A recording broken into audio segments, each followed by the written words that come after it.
ചില അഭിനേതാക്കൾ ഒരുപാട് സിനിമകളിലൊന്നും അഭിനയിച്ചിട്ടുണ്ടായില്ല. എന്നാൽ അവർ അഭിനയിച്ച ചുരുക്കം ചില സിനിമകളിലെ കഥാപാത്രങ്ങളിലൂടെ പ്രേക്ഷകർ ഇപ്പോഴും അവരെ ഓർത്തിരിക്കുകയും ചെയ്യും. അത്തരത്തിൽ ചെറിയ വേഷങ്ങളിൽ പ്രത്യക്ഷപ്പെട്ട് നമ്മുടെയൊക്കെ ശ്രദ്ധ പിടിച്ചുപറ്റിയ ചില അഭിനേതാക്കളെക്കുറിച്ചുള്ള അധികമാർക്കും അറിയാത്ത ചില വിശേഷങ്ങളാണ് ഇന്നത്തെ വീഡിയോയിലൂടെ നമ്മൾ നോക്കാൻ പോകുന്നത്. എന്താണ് അവരുടെയൊക്കെ പേര്? ശരിക്കും അവരൊക്കെ എന്താണ് ചെയ്യുന്നത്?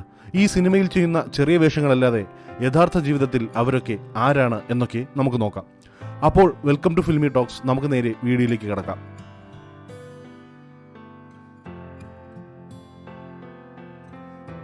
ഹക്കീം റാവുത്തർ.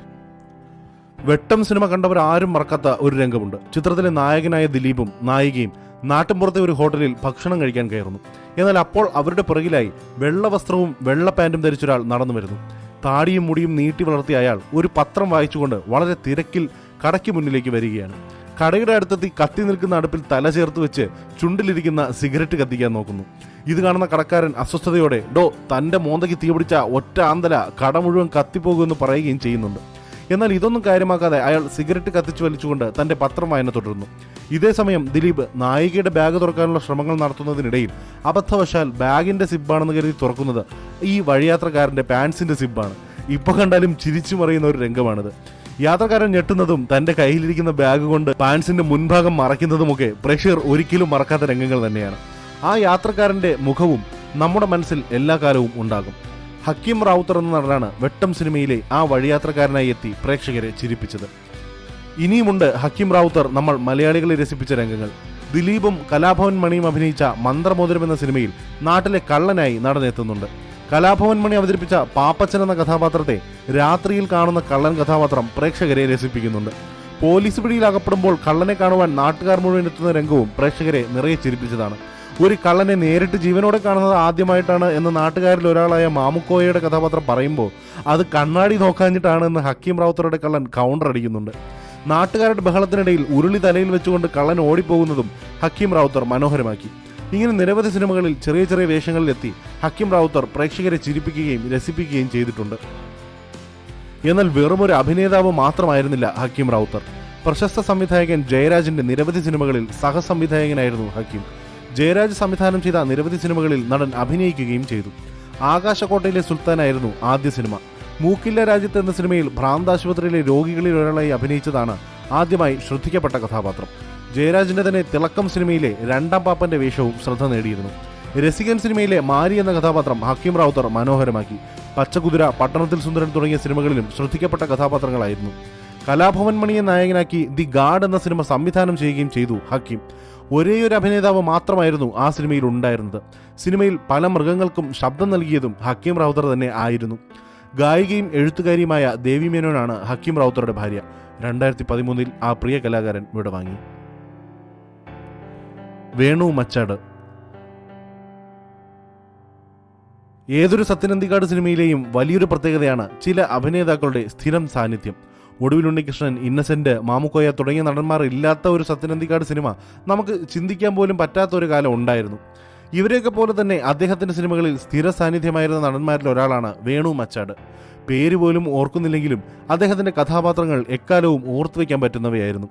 യാത്രക്കാരുടെ ശ്രദ്ധയ്ക്ക് എന്ന സിനിമയിലെ നല്ല കണ്ണ് എന്ന കഥാപാത്രത്തെ അഭിനയിച്ചു ഫലിപ്പിച്ചത് വേണു മച്ചാടായിരുന്നു. 3 രംഗങ്ങളിൽ മാത്രം വന്നു പോയെങ്കിലും ഇന്നും ഓർത്തുവെക്കാൻ പറ്റുന്ന കഥാപാത്രമായിരുന്നു അത്. ശ്രീനിവാസന്റെ തിരക്കഥയിലുണ്ടായ നല്ല കണ്ണ് ഇന്നസെന്റിന്റെ പോൾ എന്ന കഥാപാത്രത്തിന്റെ ജോലിക്കാരനായിരുന്നു. ശബ്ദമൊന്നും ഉണ്ടാക്കാതെ അടുക്കളയിൽ നിന്ന് പഴയ ചോറ് കഴിക്കുന്ന നല്ല കണ്ണ്. ഇവനിവിടെ ഉള്ളിടത്തോളം കാലം വേസ്റ്റ് എന്നൊരു സാധനം ഈ വീട്ടിൽ ഉണ്ടാകില്ല എന്ന് രസകരമായി പറയുന്നുമുണ്ട് ഇന്നസെന്റ് ഈ സീനിൽ. വളരെ കുറച്ച് രംഗങ്ങളിൽ മാത്രം വന്ന വേണു മച്ചാടിന്റെ തമിഴൻ നല്ല കണ്ണ് ഇന്നും പ്രേക്ഷകർ ഓർത്തുവയ്ക്കുന്നു. 100-ലധികം നാടകങ്ങളിൽ അഭിനയിക്കുകയും നാടകത്തിൽ നിന്ന് സിനിമയിലേക്ക് ചേക്കേറുകയും ചെയ്തയാളായിരുന്നു വേണു. അതുകൊണ്ട് തന്നെ തൻ്റെതായ ഒരു അഭിനയ ശൈലിയും അദ്ദേഹം കാഴ്ചവെച്ചിരുന്നു. സ്വന്തമായി കഥ എഴുതിയാണ് അദ്ദേഹം തൻ്റെ നാടക ജീവിതത്തിലേക്ക് കടക്കുന്നത്. അതും 3-ാം ക്ലാസ്സിൽ പഠിക്കുമ്പോൾ തന്നെ അദ്ദേഹം കഥ എഴുതി സംവിധാനവും ചെയ്തിരുന്നു. സുലൈമാന്റെ വിത്ത് എന്ന നാടകം ഉൾപ്പെടെ നിരവധി നാടകങ്ങൾ അദ്ദേഹം സ്കൂൾ കാലഘട്ടങ്ങളിൽ ചെയ്തിട്ടുണ്ട്. അടുത്തുള്ള നാടക സംഘങ്ങളിലും വായനശാലകളിലും സ്ഥിരം സാന്നിധ്യമായിരുന്ന വേണു തൻ്റെ നാടകങ്ങൾ അവിടങ്ങളിൽ അവതരിപ്പിച്ചു തുടങ്ങി. നടൻ സത്യന്റെ വലിയ ആരാധകൻ കൂടിയായിരുന്നു വേണു. സത്യന്റെ ഓർമ്മയ്ക്കായി സത്യൻ മെമ്മോറിയൽ ചിൽഡ്രൻസ് ക്ലബ് എന്ന പേരിൽ കൂട്ടായ്മയുണ്ടാക്കുകയും ചെയ്തിരുന്നു. നിരവധി നാടകങ്ങളാണ് ഈ കൂട്ടായ്മയുടെ പേരിൽ അദ്ദേഹം അവതരിപ്പിച്ചത്. പിന്നീട് MT വാസുദേവൻ നായരുടെ രചനയിൽ ഹരിഹരൻ സംവിധാനം ചെയ്ത പരിണയം എന്ന സിനിമയിലൂടെ അദ്ദേഹം സിനിമയിൽ അരങ്ങേറി. പണ്ട് കാലങ്ങളിൽ സിനിമകളുടെ റിലീസ് ജീപ്പിലും മറ്റുമായി പരസ്യം ചെയ്യുന്ന ഒരു സംവിധാനം ഉണ്ടായിരുന്നു. ഒരു അനൗൺസർ മുഖേന ലൗഡ് സ്പീക്കറിൽ അനൗൺസ് ചെയ്യുന്ന രീതിയായിരുന്നു അത്. വേണു മച്ചാട് അങ്ങനെ ഒരു അനൗൺസർ കൂടിയായിരുന്നു. വടക്കഞ്ചേരി ഭാഗത്ത് ജീപ്പിലും റിക്ഷയിലുമായി വരുന്ന വേണുവിന്റെ അനൗൺസ്മെന്റുകൾക്കായി കാത്തിരുന്നിട്ടുണ്ട് വടക്കഞ്ചേരിക്കാർ. കമലിന്റെ മിക്ക സിനിമകളിലും വേണുവിന്റെ സാന്നിധ്യം ഉണ്ടായിരുന്നു. മധുര നൊമ്പരക്കാറ്റ്, പച്ചക്കുതിര, ഗദ്ദാമ എന്നീ സിനിമകളിലൊക്കെ നമുക്ക് വേണുവിനെ കാണാനാകും. കൂടാതെ മീശമാധവൻ, ഭാഗ്യദേവത, മോളി ആൻഡി റോക്സ്, സെക്കൻഡ്സ്, ഉറുമ്പുകൾ ഉറങ്ങാറില്ല, നീന തുടങ്ങിയ സിനിമകളിൽ വടക്കാഞ്ചേരിക്കാരുടെ സ്വന്തം വേണുചേട്ടനായ വേണു തിളങ്ങി. ഇപ്പോഴും സിനിമയിൽ നിറസാന്നിധ്യമാണ് ഈ നല്ല നടൻ. അമ്പലപ്പുഴ രാജു. സിനിമ ഇറങ്ങിയ കാലത്ത് മാത്രമല്ല, ഇപ്പോഴും മലയാള സിനിമ പ്രേക്ഷകരെ ഏറെ ചിരിപ്പിക്കുന്നവയാണ് ഓരോ പ്രിയദർശൻ സിനിമകളും. പ്രിയദർശൻ ഒരുക്കിയ കോമഡി സിനിമകളെ വെല്ലുന്ന സൃഷ്ടികൾ പിന്നീട് സംഭവിച്ചിട്ടുണ്ടോ എന്നും സംശയമാണ്. മോഹൻലാൽ, മുകേഷ്, മണിയൻപിള്ള രാജു, ജഗദീഷ് ശ്രീകുമാർ, കുതിരവട്ടം പപ്പു, നെടുമുടി വേണു തുടങ്ങി എത്രയോ നടന്മാരുടെ മികച്ച കോമഡി വേഷങ്ങൾ പ്രിയദർശൻ സിനിമകളിലേതായിരുന്നു. ഈ നടന്മാർ മാത്രമല്ല, പ്രിയൻ സിനിമകളിൽ ചെറിയ വേഷങ്ങളിൽ എത്തിയവർ പോലും പ്രേക്ഷകരെ ഏറെ ചിരിപ്പിച്ചിരുന്നു. അക്കൂട്ടത്തിലൊരാളായിരുന്നു പ്രിയദർശൻ സിനിമകളിൽ സ്ഥിരം സാന്നിധ്യമായിരുന്ന അമ്പലപ്പുഴ രാജു എന്നറിയപ്പെട്ട ശരത് ചന്ദ്ര ബാബു എന്ന നടൻ. ഒരുപക്ഷെ ഈ പേര് പുതിയ തലമുറ പ്രേക്ഷകർക്ക് അത്ര പരിചിതമായിരിക്കില്ല. എന്നാൽ ഈ നടൻ അഭിനയിച്ചു ഭരിപ്പിച്ച പല കഥാപാത്രങ്ങളും നമ്മുടെ ഓർമ്മയിലുണ്ടാകും. അമ്പലപ്പുഴ രാജു എന്ന നടനെ ഓർമ്മിക്കുമ്പോൾ പലരുടെയും മനസ്സിൽ ആദ്യം ഓടിയെത്തുന്നത് വെട്ടം സിനിമയിലെ സ്റ്റേഷൻ മാസ്റ്റർ കഥാപാത്രമായിരിക്കും. ഒരേ ഒരു രംഗത്ത് മാത്രമാണ് ആ കഥാപാത്രം സിനിമയിലുള്ളതെങ്കിലും പ്രേക്ഷകരെ നിറയെ ചിരിപ്പിച്ച ഒരു കഥാപാത്രമായിരുന്നു അത്. ദിലീപ് അവതരിപ്പിച്ച ഗോപാലകൃഷ്ണനും ഭാവന പണി അവതരിപ്പിച്ച വീണയും ഒരു റെയിൽവേ സ്റ്റേഷനിൽ വന്നിറങ്ങുന്ന രംഗമുണ്ട് സിനിമയിൽ. ആ സ്റ്റേഷനിൽ പച്ചക്കൊടിയും കയ്യിൽ പിടിച്ച് അമ്പലപ്പുഴ രാജുവിന്റെ സ്റ്റേഷൻ മാസ്റ്റർ നിൽപ്പുണ്ട്. വീണ പല കാര്യങ്ങളും സ്റ്റേഷൻ മാസ്റ്ററോട് ചോദിക്കുന്നുണ്ടെങ്കിലും അയാൾ സംശയഭാവത്തോടെ ഗോപാലകൃഷ്ണനെ തന്നെയാണ് നോക്കുന്നത്. സംശയം നിറഞ്ഞ നിരവധി ചോദ്യങ്ങൾ ഗോപാലകൃഷ്ണനോട് ചോദിക്കുകയും ഗോപാലകൃഷ്ണൻ രസകരമായ മറുപടികൾ തിരികെ നൽകുകയും ചെയ്യുന്നുണ്ട്. എടോ, തന്നെ എനിക്കറിയാമല്ലോ, താൻ ഹംസയല്ലേ എന്നായിരുന്നു അതിൽ ആദ്യത്തെ ചോദ്യം. ഞാൻ ഹംസോ അല്ല, തറവോ അല്ല എന്നൊക്കെ ഗോപാലകൃഷ്ണൻ മറുപടി കൊടുക്കുന്നുണ്ട്. ഇത് ഗോപാലകൃഷ്ണനല്ലേ, നമ്മുടെ ഗോപാലകൃഷ്ണൻ. ഗോപാലകൃഷ്ണ എന്ന് നീട്ടി വിളിക്കുന്ന ആ സ്റ്റേഷൻ മാസ്റ്റർ കഥാപാത്രം ഇപ്പോഴും നമ്മുടെ മനസ്സിലുണ്ടാവും. നാടകരംഗത്ത് നിന്നാണ് അമ്പലപ്പുഴ രാജു സിനിമയിലേക്ക് എത്തുന്നത്. അമ്പലപ്പുഴയിലെ പ്രശസ്തമായ നാടക സംഘം എയ്സിലെ പ്രധാന നടൻ കൂടിയായിരുന്നു അമ്പലപ്പുഴ രാജു. ഓലപ്പാമ്പ്, ചലനം, പഞ്ചതന്ത്രം, അൾത്താര തുടങ്ങി എയ്സിന്റെ പ്രധാന നാടകങ്ങളിലെല്ലാം മികച്ച കഥാപാത്രങ്ങളിൽ നടൻ തിളങ്ങി. അനുപമ, അമ്പലപ്പുഴ സരിത, ദർശന, രശ്മി തുടങ്ങിയ നിരവധി നാടക സംഘങ്ങളിൽ പിന്നീട് അമ്പലപ്പുഴ രാജു പ്രവർത്തിച്ചു. പ്രിയദർശൻ സംവിധാനം ചെയ്ത പൂച്ചയ്ക്കൊരു മൂക്കുത്തി എന്ന സിനിമയിലെ കഥാപാത്രത്തിലൂടെയാണ് നടൻ സിനിമയിൽ ശ്രദ്ധേയനാകുന്നത്. മോഹൻലാൽ, ശങ്കർ, ശ്രീനിവാസൻ തുടങ്ങിയവർ പ്രധാന കഥാപാത്രങ്ങളായി തിളങ്ങിയ സിനിമയിൽ ചെല്ലപ്പയ്യർ ലോഡ്ജ് എന്ന ലോഡ്ജിന്റെ ഉടമ ചെല്ലപ്പയ്യറായിട്ടാണ് അമ്പലപ്പുഴ രാജു അഭിനയിച്ചത്. കുതിരവട്ടം പപ്പു അവതരിപ്പിച്ച കുട്ടൻ എന്ന കഥാപാത്രത്തിനൊപ്പം രസകരമായ ഒരു രംഗത്ത് ചെല്ലപ്പയ്യർ സിനിമയിൽ എത്തുന്നുമുണ്ട്. സിംഗിളോ ഡബിളോ എന്നെഴുതിയ ബോർഡ് കുട്ടന് നേരെ പിടിച്ചിരിക്കുന്ന ചെല്ലപ്പയ്യർ കഥാപാത്രം പ്രേക്ഷകരുടെ ഓർമ്മയിൽ ഇന്നും ഉണ്ടാകും. മലയാളികളെ ഏറെ ചിരിപ്പിച്ച ഓടരുതമ്മവ ആളറിയാം സിനിമയിലെ ഹിന്ദി വാദ്യരുടെ വേഷവും നടൻ ഗംഭീരമാക്കി. അയൽവാസി, ഒരു ദരിദ്രവാസി സിനിമയിലെ വക്കീൽ, ധീം തരികിടതോം സിനിമയിലെ ബാലയംഗം, കാക്കക്കുയിൽ സിനിമയിലെ കടക്കാരൻ തുടങ്ങിയ കഥാപാത്രങ്ങളും ശ്രദ്ധിക്കപ്പെട്ടു. 2015 മലയാളികളെ ഏറെ ചിരിപ്പിച്ച ഈ കലാകാരൻ നമ്മോട് വിട പറഞ്ഞു. ചെറുന്നിയൂർ നമശിവായ. അൻവർ റഷീദ് സംവിധാനം ചെയ്ത മോഹൻലാൽ നായകനായി എത്തിയ മലയാള സിനിമാ ചരിത്രത്തിലെ എക്കാലത്തെ മികച്ചൊരു കൊമേഴ്ഷ്യൽ എന്റർടൈനർ സിനിമയായിരുന്നു ഛോട്ടാ മുംബൈ. സിനിമ ഇറങ്ങി വർഷങ്ങളേറെ കഴിഞ്ഞെങ്കിലും സിനിമയിലെ പല രംഗങ്ങളും ഇപ്പോഴും പ്രേക്ഷകരെ ചിരിപ്പിക്കുകയും രസിപ്പിക്കുകയും ചെയ്യുന്നുണ്ട്. അത്തരത്തിലൊരു രംഗമാണ് നടി ഷക്കീല സിനിമാ നടിയായി തന്നെ സിനിമയിലെത്തുന്ന രംഗം. ഷക്കീല സിനിമയുടെ ചിത്രീകരണത്തിനായി എത്തുമ്പോൾ അതിന് വേണ്ട കാര്യങ്ങളെല്ലാം ശരിയാക്കി കൊടുക്കുന്നത് മോഹൻലാലിന്റെ സംഘവുമാണ്. ആ രംഗത്തെ നിരവധി സംഭാഷണങ്ങൾ ഇപ്പോഴും സോഷ്യൽ മീഡിയയിൽ ഉൾപ്പെടെ ട്രെൻഡിംഗ് ആണ്. ഈ രംഗം തുടങ്ങുമ്പോൾ ചുവന്ന ഷർട്ടും തൊപ്പിയുമിട്ട് തൻ്റെ കയ്യിലിരിക്കുന്ന റൈറ്റിംഗ് പാഡിൽ സിനിമയുടെ സംവിധായകൻ എന്തോ വെട്ടിയും കുറിച്ചുമൊക്കെ കൊണ്ടിരിക്കുകയാണ്. ഇത് കണ്ട മോഹൻലാൽ എന്താ ഈ വെട്ടി കളയുന്നത് എന്ന് ചോദിക്കുമ്പോൾ ഒരു പ്രത്യേക ടോണിൽ ഷോട്ടാ എന്നുള്ള സംവിധായകന്റെ മറുപടി കുറച്ചൊന്നുമല്ല പ്രേക്ഷകരെ ചിരിപ്പിച്ചത്. ചെറുന്നിയൂർ നമശിവായൻ എന്ന നടനാണ് ഛോട്ടാ മുംബൈ സിനിമയിലെ ഏറെ രസകരമായ സംവിധായകൻ കഥാപാത്രമായി എത്തിയത്. ഒരുപക്ഷെ സിനിമാ പ്രേക്ഷകർക്ക് അത്ര പരിചിതമായ പേരായിരിക്കില്ല ചെറുന്നിയൂർ നമശിവായൻ എന്നത്. നാടകരംഗത്ത് വർഷങ്ങളായി തിളങ്ങി നിൽക്കുന്ന പ്രതിഭയാണ് തിരുവനന്തപുരം ചെറുന്നിയൂർ സ്വദേശിയായ മോഹനൻ എന്ന ചെറുന്നിയൂർ നമശിവായൻ. ഒരു കാലത്ത് പ്രൊഫഷണൽ നാടകങ്ങളിലെ സജീവ സാന്നിധ്യമായിരുന്നു നടൻ. ഹാസ്യരംഗങ്ങളിൽ തന്നെയാണ് കൂടുതൽ തിളങ്ങിയത്. സതീഷ് സംഘമിത്ര സംവിധാനം ചെയ്ത കന്യാകുമാരിയിൽ ഒരു കടങ്കഥ എന്ന നാടകമാണ് ചെറുന്നിയൂർ നമശിവായൻ എന്ന നടനെ പ്രശസ്തനാക്കിയത്. രാജസേനൻ സംവിധാനം ചെയ്ത കനകസിംഹാസനം എന്ന സിനിമയിലൂടെയാണ് ചെറുനിയൂർ നമശിവായൻ സിനിമാ രംഗത്ത് തുടക്കം കുറിക്കുന്നത്. വളരെ കുറച്ച് രംഗങ്ങളിൽ മാത്രമെത്തുന്ന പലിശക്കാരന്റെ കഥാപാത്രമായിരുന്നു നടന് ഈ ചിത്രത്തിൽ ലഭിച്ചത്. ഷാഫി സംവിധാനം ചെയ്ത ലോലിപോപ്പ് എന്ന സിനിമയിലും ശ്രദ്ധേയമായൊരു കഥാപാത്രം അദ്ദേഹം അവതരിപ്പിച്ചു. സെക്യൂരിറ്റി കഥാപാത്രമായിട്ടാണ് സിനിമയിൽ എത്തിയത്. കുമാരിയാണ് ചെറുനിയൂർ നമശിവായന്റെ ഭാര്യ. 3 മക്കളാണ്. 3 മക്കളുടെയും പേരുകൾ വളരെ കൗതുകമുള്ളതാണ്.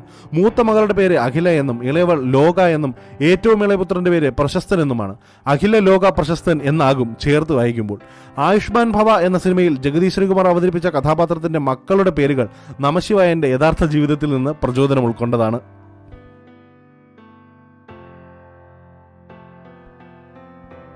CP Khadija.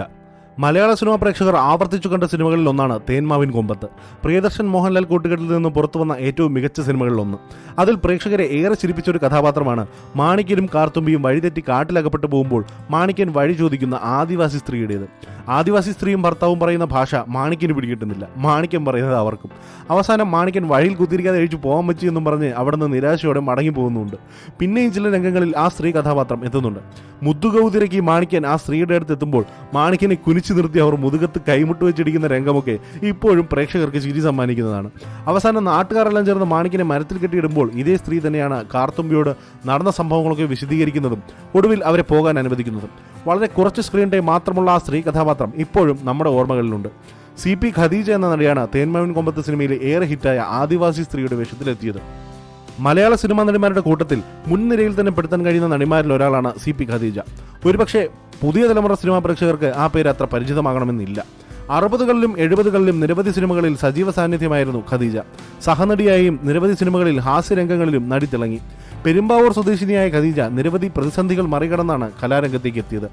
1967 CP Khadija cinema അഭിനയ രംഗത്തേക്ക് കാലെടുത്തു വെച്ചു. ചിത്രമേള, പാവപ്പെട്ടവൾ, മാടത്തരുവി, കൊച്ചിൻ എക്സ്പ്രസ് തുടങ്ങിയ സിനിമകളിൽ ഖദീജ തുടക്കകാലത്ത് അഭിനയിച്ചു. മലയാളത്തിലെ ആദ്യത്തെ മുഴുനീള ഹാസ്യ സിനിമയായ ബിരുദൻ ശംഖുവിൽ അഭിനയിച്ചതോടുകൂടിയാണ് നടി പ്രേക്ഷക ശ്രദ്ധ നേടുന്നത്. അടൂർ ഭാസിയും തിക്കുറിശിയും പ്രധാന കഥാപാത്രങ്ങളെ എത്തിയ സിനിമയിൽ ഇച്ചിക്കാവ് എന്ന കഥാപാത്രമായി ഖദീജയും തിളങ്ങി.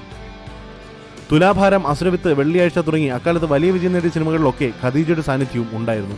മുൻനിര താരങ്ങൾക്കൊപ്പം എല്ലാം നടി അഭിനയിക്കുകയും ചെയ്തു. ചട്ടമ്പി കല്യാണി സിനിമയിലെ പാറക്കുട്ടി, ഹലോ ഡാർലിംഗ് സിനിമയിലെ ഗുസ്തിക്കാരി തുടങ്ങിയ കഥാപാത്രങ്ങൾ ഏറെ ശ്രദ്ധിക്കപ്പെട്ടു.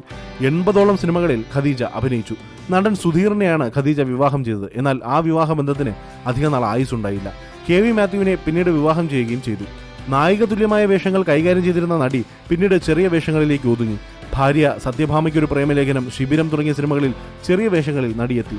2017 ആ അനശ്വര കലാകാരി നമ്മോട് വിട പറഞ്ഞു. സാൻഡോ കൃഷ്ണൻ. ചേക്കിന്റെ സ്വന്തം കള്ളൻ ഓർമ്മയില്ലേ? ദിലീപ് നായകനായി തിളങ്ങിയ മീശമാധവൻ.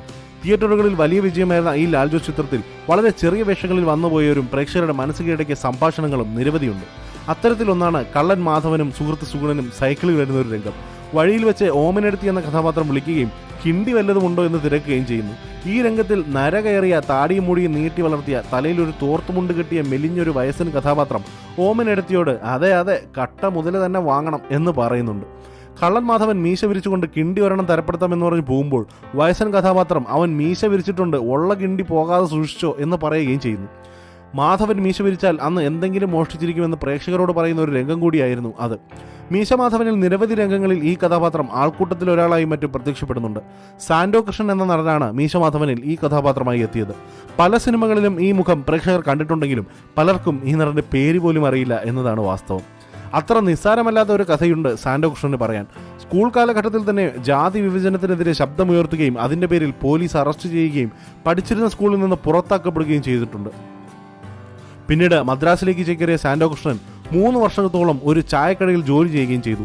തുടർന്ന് കമ്പർ എന്ന തമിഴ് സിനിമയിൽ അഭിനയിക്കാനുള്ള അവസരം കിട്ടുകയും തന്റെ സിനിമാ ജീവിതത്തിലേക്ക് പ്രവേശിക്കുകയും ചെയ്തു. അതിനുശേഷം ചെറിയ ചെറിയ വേഷങ്ങളിൽ നിരവധി സിനിമകളിൽ ഈ നടനെ നമ്മൾ കണ്ടിട്ടുണ്ട്. ആകാശഗംഗ സിനിമയിൽ ദിവ്യ ഉണ്ണിയുടെ മായ എന്ന കഥാപാത്രത്തിന്റെ മുത്തശ്ശനായി എത്തിയത് സാൻഡോ കൃഷ്ണനായിരുന്നു. മുഖത്ത് കുരുപ്പുകളുമായി കസേരയിലിരുന്ന് അട്ടഹസിച്ചിരിക്കുന്ന ആ രംഗം പ്രേക്ഷകർ മറക്കാനിടയില്ല. അമരം സിനിമയിൽ നായകനോടൊപ്പം ചില രംഗങ്ങളിൽ നെടിയത്ത് വീട്ടിൽ കൃഷ്ണൻ നായർ എന്ന സാൻഡോ കൃഷ്ണൻ വന്നു പോകുന്നുണ്ട്. ബോഡി ബിൽഡിങ്ങിൽ അതീവ താല്പര്യമുണ്ടായിരുന്നയാളായിരുന്നു സാൻഡോ കൃഷ്ണൻ. ആയോധന കലകൾ പരിശീലിക്കുകയും നിരവധി ചിത്രങ്ങളിൽ സ്റ്റണ്ട് മാസ്റ്ററായി പ്രവർത്തിക്കുകയും ചെയ്തിട്ടുണ്ട് ഈ നടൻ. നിരവധി പേർ ഇദ്ദേഹത്തിന്റെ കീഴിൽ പരിശീലനം നേടിയിട്ടുണ്ട്. പ്രശസ്ത സ്റ്റണ്ട് മാസ്റ്റർ ത്യാഗരാജൻ ഇദ്ദേഹത്തിന്റെ കീഴിൽ പരിശീലനം നേടിയ ഒരാളായിരുന്നു. പിന്നീട് ഡൽഹിയിൽ വെച്ച് നടന്ന വെയ്റ്റ് ലിഫ്റ്റിംഗ് മത്സരത്തിൽ കൃഷ്ണനായിരുന്നു ചാമ്പ്യൻ.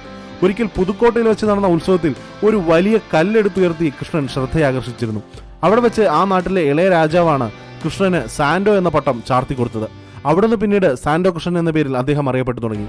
2000-നടുത്ത് സിനിമകളിൽ വിവിധ ഭാഷകളിലായി അഭിനയിച്ചിട്ടുണ്ട് സാൻഡോ കൃഷ്ണൻ. നിരവധി സിനിമകളിൽ ഹനുമാൻ വേഷത്തിൽ ഇടക്കാലത്ത് പ്രത്യക്ഷപ്പെടുകയും ചെയ്തിരുന്നു. അങ്ങനെയിരിക്കെ സംഭവിച്ച ഒരു അപകടം നടനെ ഒരു വികലാംഗനാക്കുകയും ഒരുപാട് കഷ്ടതകൾ നിറഞ്ഞ ജീവിതത്തിലൂടെ കടന്നു പോവുകയും ചെയ്തു. തുടർന്ന് തന്റെ അവസാന നാൾ വരെ 2013 തന്റെ മരണം വരെ ദുരിതപൂർണമായിരുന്നു അദ്ദേഹത്തിന്റെ ജീവിതം. ഇനിയും ഇത്തരത്തിൽ ചെറിയ വേഷങ്ങളിൽ തിളങ്ങിയ മികച്ച അഭിനേതാക്കൾ നിങ്ങളുടെ അറിവിലുണ്ടെങ്കിൽ താഴെ കമന്റ് ചെയ്യുക. ഇതുകൂടാതെ നമ്മുടെ സ്വന്തം റോക്കി ഭായ് യഷിന്റെ ജീവിതകഥ നമ്മുടെ ചാനലിൽ ഇട്ടിട്ടുണ്ട്. പിന്നെ KGF 2-ൽ ഡബ്ബ് ചെയ്ത മലയാള സിനിമ താരങ്ങൾ ആരൊക്കെയാണ് എന്നും ഒരു വീഡിയോ ഇട്ടിട്ടുണ്ട്. കാണാത്തവർ അതൊന്ന് കണ്ടു നോക്കുക. കൂടാതെ ലാലേട്ടന്റെയും മമ്മൂക്കയുടെയും പൃഥ്വിരാജിന്റെയും വിജയുടെയും ദിലീപിന്റെയും ജയറാമിന്റെയും ഒക്കെ ഡ്രോപ്പായ ചിത്രങ്ങളെക്കുറിച്ചുള്ള വീഡിയോ നമ്മുടെ ചാനലിൽ ഇട്ടിട്ടുണ്ട്.